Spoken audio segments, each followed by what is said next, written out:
For centuries, knowledge has been hidden in plain sight across the sands of time. Whispers of lost civilizations, cryptic symbols, and forbidden histories have been erased or concealed. What if the truth was never lost, but hidden? Welcome to Eye of Ancient Mysteries, where the past speaks and the future listens. Sit back, open your mind, and prepare to uncover the untold secrets of our world. Let the journey begin now. "I can't believe it," Kent said stubbornly. Claire tugged him into the moldy corridor. "Come on and turn off your voice," she urged. "Mine's off. I'll show you how to do it." "A bunch of useless walls, whoever's even heard of. We'll get to another one further on." Down in the dim light of the narrow corridor, they reached a niche in the continuous wall. "Look, another sign. This, some old marking. Anyway, what does sign mean? Oh, for example, this one says "ontry," she said, carefully emphasizing each letter. Kent anxiously flipped through the pages of his voice. Then he blinked and noted, "That's what the voice said." "Let me see. You knew this before the voice told you. I left you to poke around the corridor, remember? A great test. You tricked me." "No, I can read this." "Read it. Each sound of the word has its own pulse."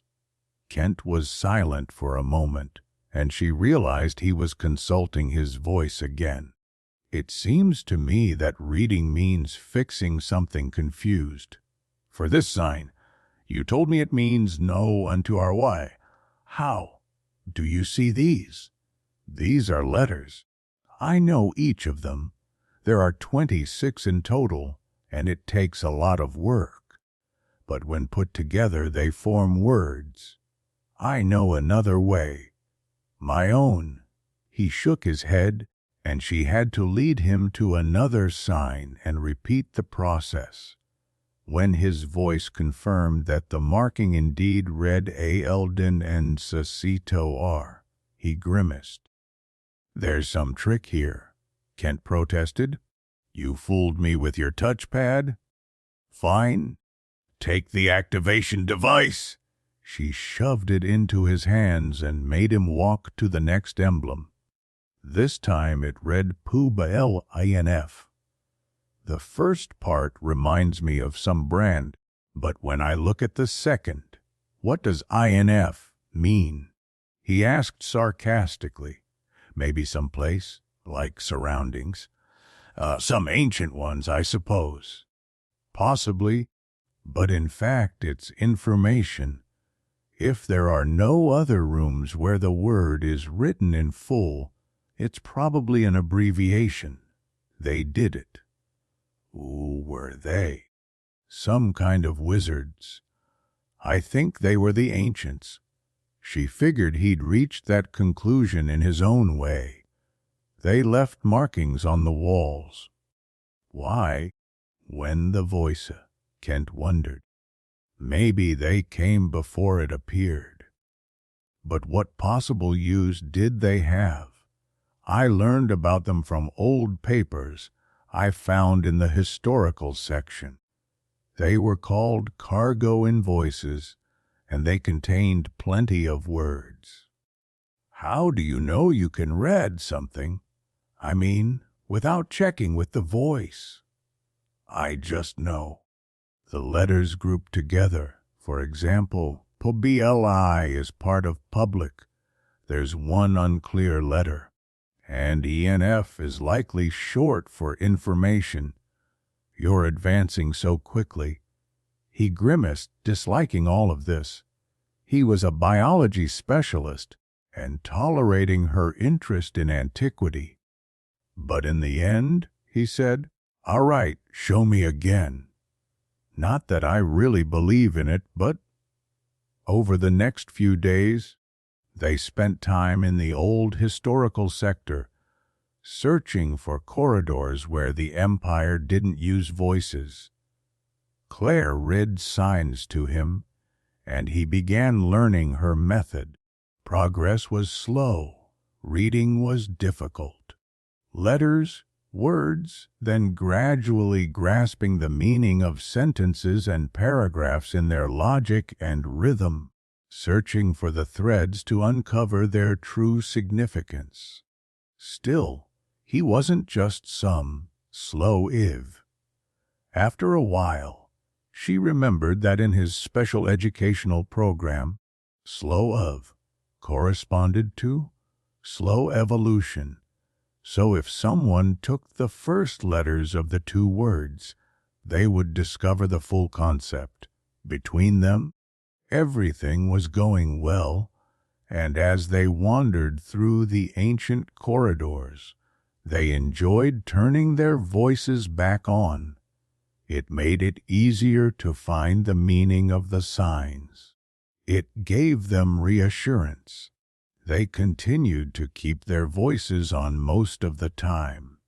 It was easy to listen to an explanation from the voice, which echoed directly into their hearing. You could pay for a voice subscription without any add-ons, but none of their friends did. It was too expensive. But if you paid for the extras, you'd learn more about people. It was truly interesting to hear about sperm and egg cells stored in banks for gay men, or about the merit evaluation program designed to preserve homosexual genes. You could listen to sensational stories, life experiences, and all sorts of things, or a full half-hour show. However, most people didn't pay and were content to read about these things instead. They gradually improved in reading. They had the advantage of deciphering old signs that the voice didn't bother to translate. They showed them to some of their friends, but none believed they could actually read the curious markings.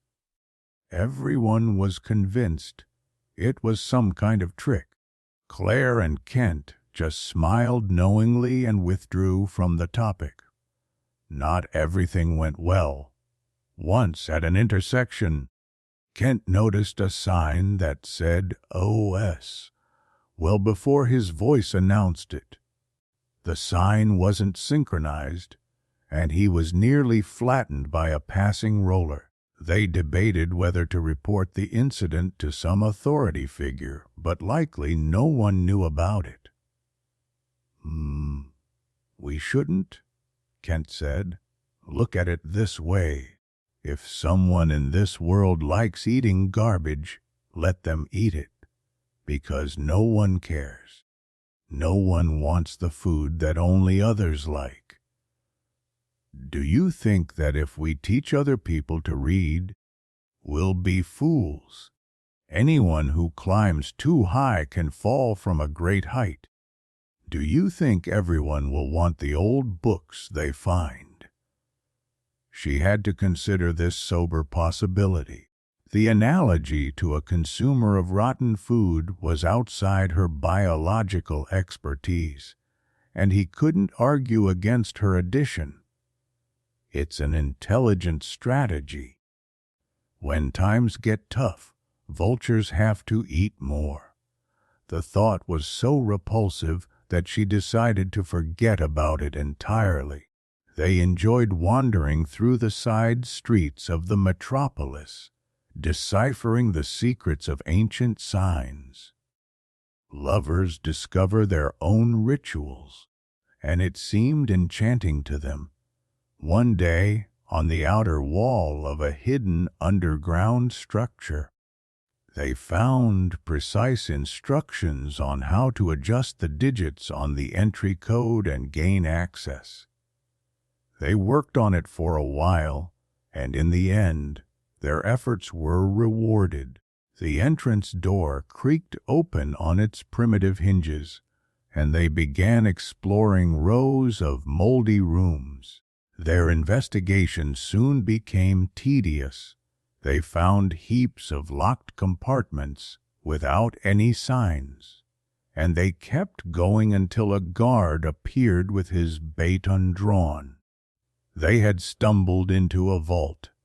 "How the hell did you kids get in here?" the man asked. "It was open, sir," Kent said, always the quicker one, and Claire supposed his answer was technically correct since she had been the one to open the door. What the hell? Whatever? Get out. Now, confused and concerned, he searched them roughly. Kent played dumb and asked if he could examine the guard's shock baton, but still perplexed, the guard just threw them out. Although their visit to the vault was unsuccessful, the trick she had performed to get inside seemed like a delightful secret.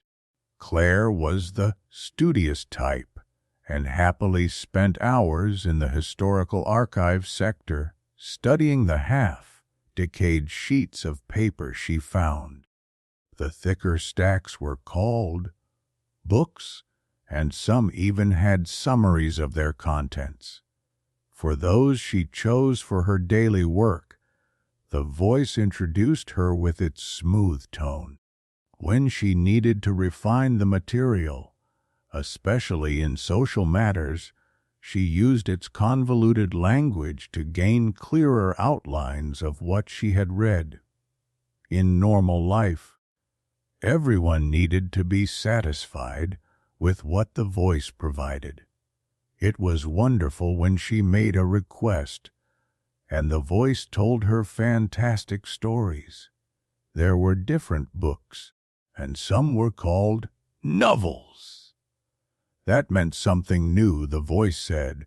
She found one in a shady, damp basement, dark enough, but obviously that was inevitable in her research.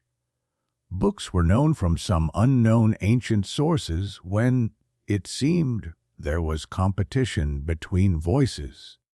In reality, they might not even have been voices, but methods of speech before the standard was established. All this had happened in the limited era, as determined archaeologically, a time of violent methods and long despair. People back then were divided according to their access to information.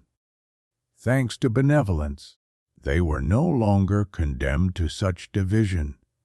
But even now, of course, they lived in a limited era. The voice had arisen from the old intelligent intermediaries called computers. "I can't believe it," Kent said stubbornly.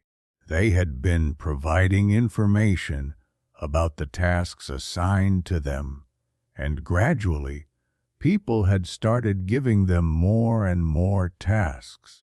They had united with the goal of achieving greater creativity, stemming from the overlap of many voices, and they had woven together the threads of a society where everything was clear and accessible, thanks to the voice. "What a gift!" Kent said regarding his opinion on the matter, and she agreed with him. With books and reading, the restricted era sounded charming. The thrilling excitement of existence, graspable over the years through the possession of the voice in one's hands. The ability to choose the desired system of knowledge. All of this captivated her. She knew that the voice was unparalleled since it could instantly jump from topic to topic or from word to word that one might like in a recording. It sounded like some unimaginably intelligent individual speaking privately inside one's head. Everyone had access to it through an internal signal. Claire was consulting the voice while reading one of the old books. The words were difficult to follow, and she had a strong desire to understand their meaning. Pronouncing them was also challenging because, even if she recognized a word, the letters it was written with followed some unknown phonetic rules. "What's the point of this?" Kent often asked her, continuing his activities with her.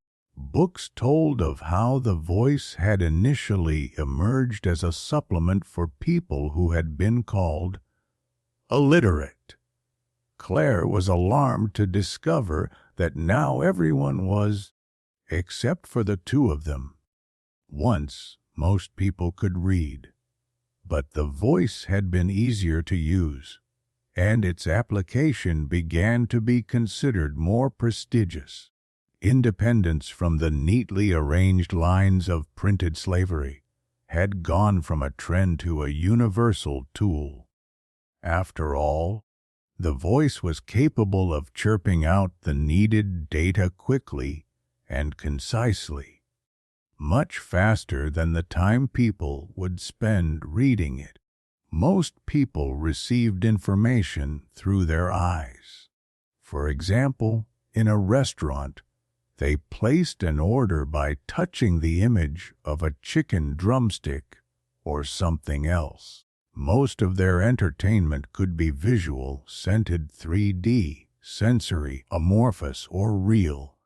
She found it delightful to possess an unknown and secret talent her friends didn't even suspect. She intended to go to a party to show it off, but suddenly, on Inhalation Boulevard, she noticed large letters and things began to get complicated. DYOUG Heis? May 13 2EBU. Kent skeptically eyed the pale red letters painted on the blue wall. "I do this to be," he trailed off. "Someone wrote this by hand." Claire marveled. "For themselves? How? I never thought anyone was capable of doing it. I mean, only machines made letters, right? You've read so many historical books. Didn't you say that printing machines gave way to voice machines?" Claire ran her hand over the deformed letters. "It looks like sketching," she noted. "Like an attempt to imitate a machine, I think. Seeing letters as small pieces of art. This is not an art exhibition. No, it's more of a message. Maybe I can—" She kept her latest discovery in her bag, a thick book called a dictionary. It contained far more words than the voice could define and pronounce. Long words that no one used anymore, so ancient that they were almost forgotten.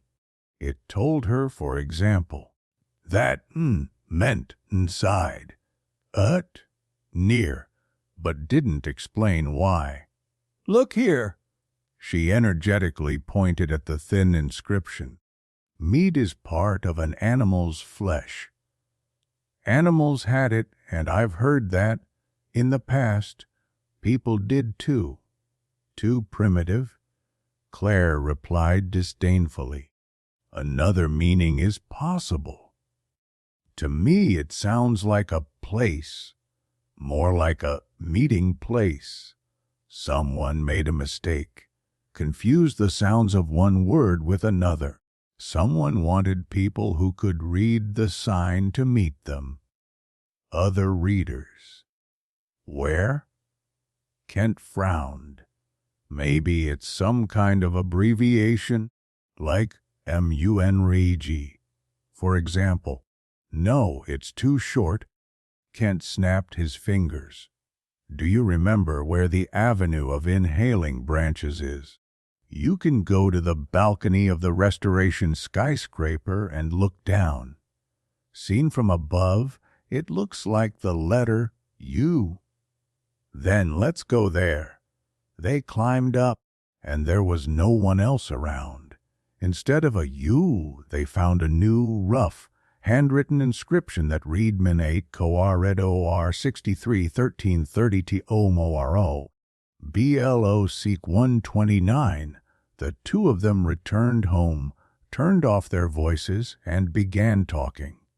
Many couples freed themselves from the presence of the voice only during sex. It was a simple courtesy, though nowadays, with the emergence of new neuroactive models, no one was sure if it truly ever went away. Then, they began reading ancient texts at increased speed. They had found a thick book titled The Passion of the Mohicans, which Kent had watched on a Senso viewer. She finished it first. Her reading speed was faster than his, but it had nothing of what he had seen. There was no sex at all, only gazing at each other, long and heavy sighs, accelerated heartbeats, and various other foolishness of that sort. She found it to be some kind of strange fussing. Reading it seemed laughable. They couldn't stop thinking about the last message. Kent was grumpy because, apparently, others had made their discovery too. He grumbled vaguely about what had happened and eventually found an excuse to change the subject. Claire didn't see it as a bad thing. From a moral standpoint, everything should be shared. Reading was unpleasant for just one person. So why did she like it so much? A reader was isolated and apart from the voice. No one else participated in it. This led to disagreement and differences, to friction and conflict. On the other hand, the thrill of reading could be described as a pleasant excitement, like listening to the quiet sounds of past ages. It was wonderful. She was excited about the prospect of other readers who would inevitably come to the designated place. The man who sluggishly dragged himself along the stairway landing was not impressive in appearance. He was of average height, and the data from his dark red identification pattern was 3 years outdated. His hair stood in sticks, tied with a garland from which small, tattered birds protruded. He said nothing, only handed them a piece of paper. On both sides it was covered with poorly printed sentences. For Claire, reading the first paragraph was enough.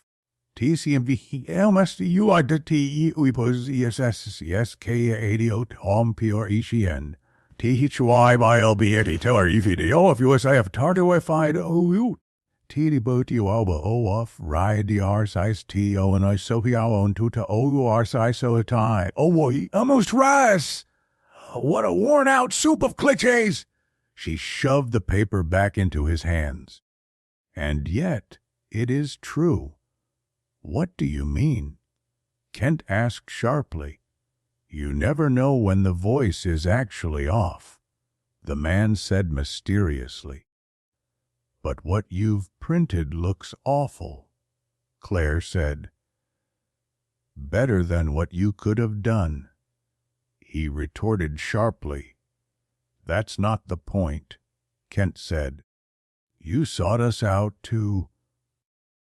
Go ahead, straight to the point, huh? Before the man could speak again, they were already in a deserted reserve. My name is Mark. He introduced himself. The voice's sensors don't reach here, at least according to my diagrams. Are you an engineer? Claire asked, admiring a few oak trees. I'm a philosopher. I manage my monetary maneuvers myself. How long have you been reading? For years. I started with old manuals I found. I dug through them to understand. We did the same, Kent said. It was hard without seeking help from the voice. I didn't proceed that way. Don't you think it's stupid? Mark nodded. What happened? A few specters visited me. We had a casual conversation, but I knew what would follow. Evidence? She asked awkwardly. When I asked the voice, it made a small pause. I asked a clever question because I knew how to determine hostile positions. So, I stopped what I was doing, took the books, and hid them in a safe place. When I returned, I found the specters inspecting my room. You didn't tell them, she asked. I had to give them something. I had a copy of something related to the books that I couldn't understand. It was called Handbook 233, and I had buried it under my pseudo-bed. When I pulled it out and handed it to them, they laughed at me. What did they want to do? Arrest you. Claire blinked, frightened. You know reading isn't illegal? Mark smirked wryly. It's just antisocial, that's all. So they sentenced me to 6 weeks of grouping. Oh, how I hate that, said Kent. I served my time, Mark shrugged. Once they locked me up, my only demand was to see the light. They kept the book. You're brave, Claire noted. More like foolish. I should never have asked the voice. Couldn't you have thought that it might also encourage us to learn? Kent asked, almost convinced of a positive answer. I mean, it can be useful in unforeseen situations. Besides, if we turn it off, we can read the information we need. I suppose it reads too and doesn't want competition, Mark replied. The voice is just a machine, she intervened. So what? He shrugged. Who knows how clever a machine can be? It's about service, Kent said. That's all. Are you implying that it doesn't store what we say? Mark smiled thinly. It says that training this way improves our memory. Kent nodded in agreement. Reading was invented to replace memory, Claire said. I learned that from a history book. Why should that be true? Mark shrugged again, and his gesture sparked growing annoyance in her. She hated politicians, and something about his behavior was starting to remind her of them. How many books did you find? She asked. A lot. I found them in the tunnel of an underground storage and can go there any time. When he told them how he had spent years digging underground and unlocking chambers filled with rotting documents and thick volumes, they gasped at his audacity. He spoke of exotic things they had never seen, of names like almanac, encyclopedia, atlas, and treasuries of knowledge which only existed in the dictionary as words. Mark had read all volumes of the legendary Encyclopedia Britannica. Could they exchange something for it, or would he lend them? Of course, he replied warmly.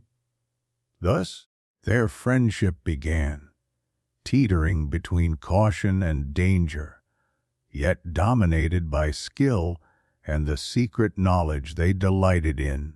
3 years passed in illegal reading until one day Mark disappeared. He hadn't shown up at their usual meeting spots.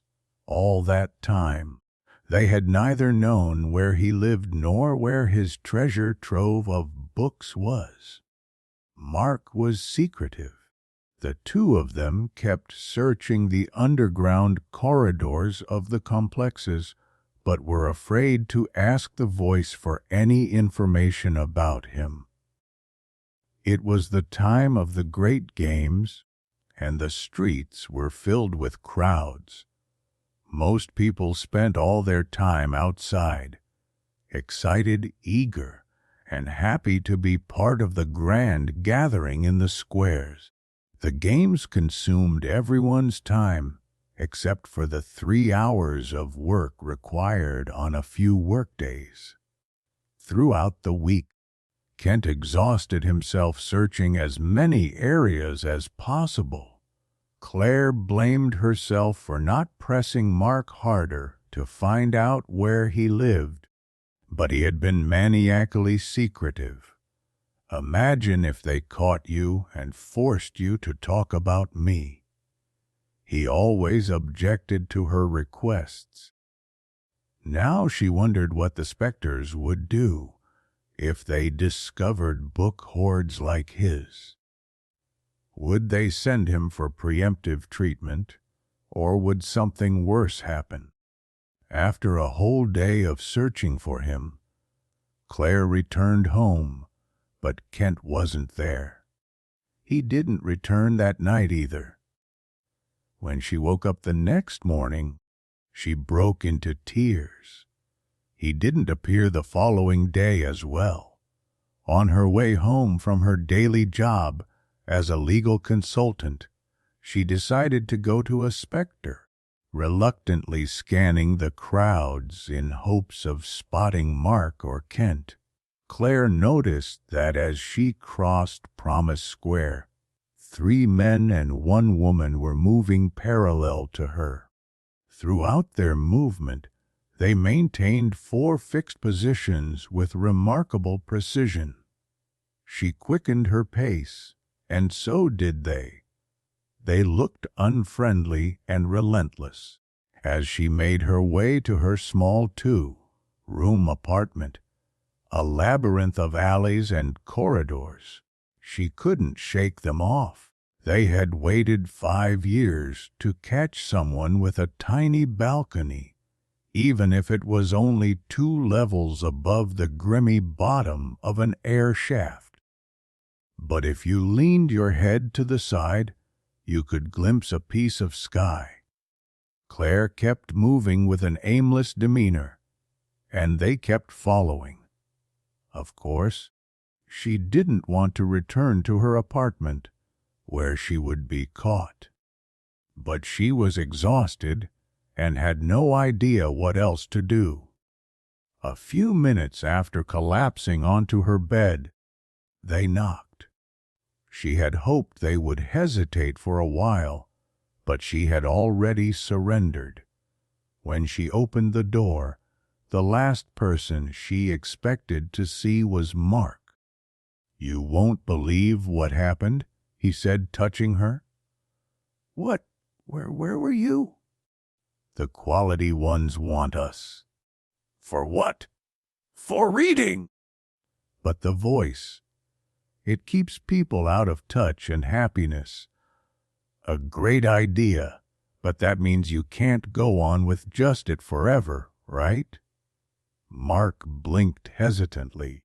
Someone has to be able to elevate information to a higher level. Do you remember? That was our most profound feeling, that reading was something different. I agree. But the specters, they oppress people entirely. He paused, then continued. Anyone who has deciphered the signs, ground their teeth while understanding their meaning, and assembled them into a whole. These are the people the quality ones are interested in. People like us. Claire blinked, overwhelmed by it all. But why did they take you and Kent from me? You need to be sure. He shrugged in his usual manner. They want to test our skill, to make sure it's not some kind of pretense. People want to understand, but they only claim to care about reading. We'll see. she stammered, but something about Mark wasn't quite right. He had never paused before. Maybe because he had stopped listening to the voice. "This is great news. But when will Kent return?" "Oh, soon, very soon." He moved toward her, and she edged toward the balcony. "And what kind of work will we be doing?" "I mean the reading." They were outside now, and Claire was leaning against the railing. The usual noisy chatter of friendly conversations in the air shaft momentarily restored her sense of security. Nothing could happen, right? "What a luxury!" Looking up at this old, beautiful thing and comparing it, with what? He gestured suspiciously with his hands. From here the fall wasn't that great. Stand on the ledge. Place your feet just right. Good work, really. Would he run if she actually jumped? Mark wasn't an athletic person, and even if he landed precisely in the filth below, there was a chance he'd sprain an ankle or something else. She had practical shoes. She could escape him if she met the dirty ground the right way. Claire cast him a quick, assessing glance. Had he really come alone? Probably not. The specters were waiting at the door. They were possibly waiting for him too, expecting him to surrender. It was just a matter of time. "How bad is it?" she asked. "You can't imagine," he grinned. "For now, they've reached 3 hours of daily access to your memory. Then they'll install a block on that cerebral sector." "Block it?" That way, you won't need reading anymore. At least during work, you'll acquire everything you need. You'll be free." She thought and thought. Jump and escape. She couldn't use the voice for help, because they would surely track her if she turned it on. Could she manage only by reading the old signs? Assume she could. Then what? Find friends she could trust. Go into hiding. How? Live off what? Much better this way. Kent will be back soon, and hold it. Don't move. She looked down into the air shaft. Was the jump the price of everything? You snap out of the illusion, clicking back into the cocoon. The automatic sensors withdraw, leaving only the faint sting of a goodbye kiss.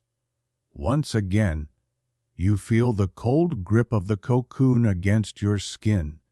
Then you turn and ask, "Hey, what happens next?" Murph shrugged, still busy unsealing the locks. "That's all that happened. I told you." "Maybe it's some kind of malfunction?" "No, just the end of the cube. There should be another one, but this was the only one I found in that cabinet." "But how does she end up? What does she do?" Was she just leaning forward to tease? "How should I know? What would you have done? Jump." You blinks without an answer ready. "Ooh, these things about reading." He sighs. "What even is it, really? Sounds like your own quiet voice inside your head." Murph frowns. "Was it real? I mean, reading?" "I've never heard of it." "Then it's not entirely historical truth, is it? More like some kind of fantasy." "Could be. I've never seen anything like that on the walls." She called them signs. You murmurs, thinking again. They must have faded away years ago. I suppose. Doesn't it seem strange to you, discovering things without the voice? You bites his lip and thinks, The illusion of that woman is already slipping away, hard to hold on to. She should have had some power over herself, with all those things about reading. I still wonder what she did. He asks. Hey, it's just a legend. What would you have done? I don't have to decide. Like I said, it's just a legend. Then why do they tell it? It's an old illusion and a missing cube, Murph replies, irritated. Could there have been only one? Look, I just want illusions to entertain me, not stress me out. Can I take it? The cube? Sure. Murph tosses it. It's curiously heavy, semi-transparent with rounded edges. You catches it in one hand, liking the weight of it. That's how this story begins. You already knows that soon you will go to look at the signs in the corridors, and for better or worse, something new will enter your world, something that will never leave again.